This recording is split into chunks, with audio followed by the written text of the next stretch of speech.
Genesis 21. The Lord visited Sarah as he had said, and the Lord did to Sarah as he had promised. And Sarah conceived and bore Abraham a son in his old age, at the time of which God had spoken to him. Abraham called the name of his son, who was born to him, whom Sarah bore him, Isaac. And Abraham circumcised his son Isaac when he was 8 days old, as God had commanded him. Abraham was 100 years old when his son Isaac was born to him.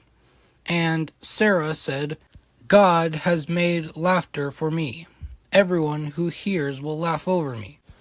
And she said, Who would have said to Abraham that Sarah would nurse children? Yet I have borne him a son in his old age. And the child grew and was weaned. And Abraham made a great feast on the day that Isaac was weaned. But Sarah saw the son of Hagar the Egyptian, whom she had borne to Abraham, laughing. So she said to Abraham, Cast out this slave woman with her son, for the son of this slave woman shall not be heir with my son Isaac. And the thing was very displeasing to Abraham, on account of his son. But God said to Abraham, Be not displeased because of the boy, and because of your slave woman. Whatever Sarah says to you, do as she tells you. For through Isaac shall your offspring be named. And I will make a nation of the son of the slave woman also, because he is your offspring. So Abraham rose early in the morning, and took bread and a skin of water, and gave it to Hagar, putting it on her shoulder, along with the child, and sent her away. And she departed and wandered in the wilderness of Beersheba.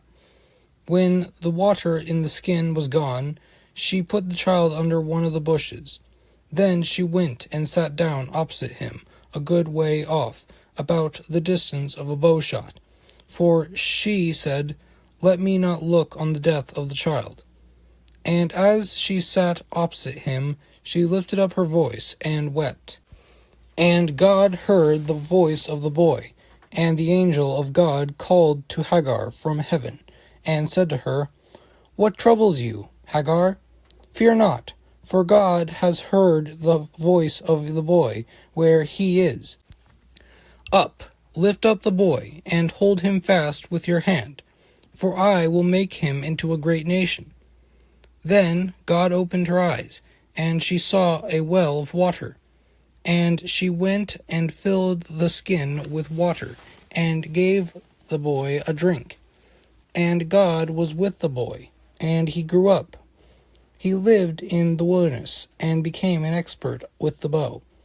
He lived in the wilderness of Paran, and his mother took a wife for him from the land of Egypt. At that time, Abimelech and Phicol, the commander of his army, said to Abraham, God is with you in all that you do. Now therefore swear to me here by God that you will not deal falsely with me, or with my descendants, or with my posterity. But as I have dealt kindly with you, so you will deal with me, and with the land where you have sojourned. And Abraham said, I will swear. When Abraham reproved Abimelech about a well of water that Abimelech's servants had seized, Abimelech said, I do not know who has done this thing. You did not tell me, and I have not heard of it until today. So Abraham took sheep and oxen, and gave them to Abimelech, and the two men made a covenant.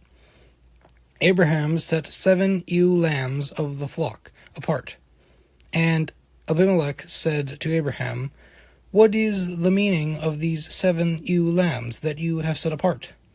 He said, These ewe lambs you will take from my hand, that this may be a witness for me that I dug this well. Therefore that place was called Beersheba, because there both of them swore an oath. So they made a covenant at Beersheba. Then Abimelech and Phicol, the commander of his army, rose up and returned to the land of the Philistines.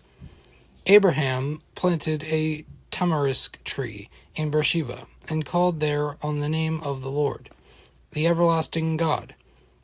And Abraham sojourned many days in the land of the Philistines. Genesis 22. After these things God tested Abraham, and said to him, Abraham. And he said, Here I am. He said, Take your son, your only son Isaac, whom you love, and go to the land of Moriah, and offer him there as a burnt offering on one of the mountains of which I shall tell you. So Abraham rose early in the morning, saddled his donkey, and took 2 of his young men with him, and his son Isaac. And he cut the wood for the burnt offering, and arose, and went to the place of which God had told him. On the 3rd day Abraham lifted up his eyes, and saw the place from afar. Then Abraham said to his young men, Stay here with the donkey. I and the boy will go over there and worship, and come again to you. And Abraham took the wood of the burnt offering, and laid it on Isaac his son. And he took in his hand the fire and the knife.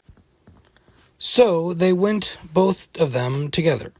And Isaac said to his father Abraham, My father. And he said, Here I am, my son. He said, Behold, the fire and the wood, but where is the lamb for a burnt offering?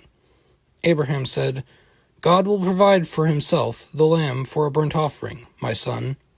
So they went, both of them together. When they came to the place of which God had told him, Abraham built the altar there, and laid the wood in order, and bound Isaac his son, and laid him on the altar, on top of the wood. Then Abraham reached out his hand, and took the knife, to slaughter his son. But the angel of the Lord called to him from heaven, and said, Abraham, Abraham! And he said, Here I am. He said, Do not lay your hand on the boy, or do anything to him. For now I know that you fear God, seeing you have not withheld your son, your only son, from me. And Abraham lifted up his eyes, and looked, and behold, behind him was a ram, caught in a thicket by his horns. And Abraham went and took the ram, and offered it as a burnt offering instead of his son. So Abraham called the name of that place, The Lord will provide, as it is said to this day, On the mount of the Lord it shall be provided. And the angel of the Lord called to Abraham a second time from heaven, and said, By myself I have sworn, declares the Lord, because you have done this, and have not withheld your son, your only son. I will surely bless you, and I will surely multiply your offspring, as the stars of heaven, and as the sand that is on the seashore. And your offspring shall possess the gate of his enemies, and in your offspring shall all the nations of the earth be blessed, because you have obeyed my voice.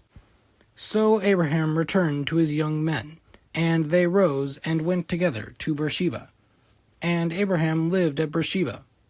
Now after these things it was told to Abraham, Behold, Milcah also has borne children to your brother Nahor, Uz his firstborn, Buz his brother, Kemuel the father of Aram, Chesed, Hazo, Pildash, Jidlaph, and Bethuel.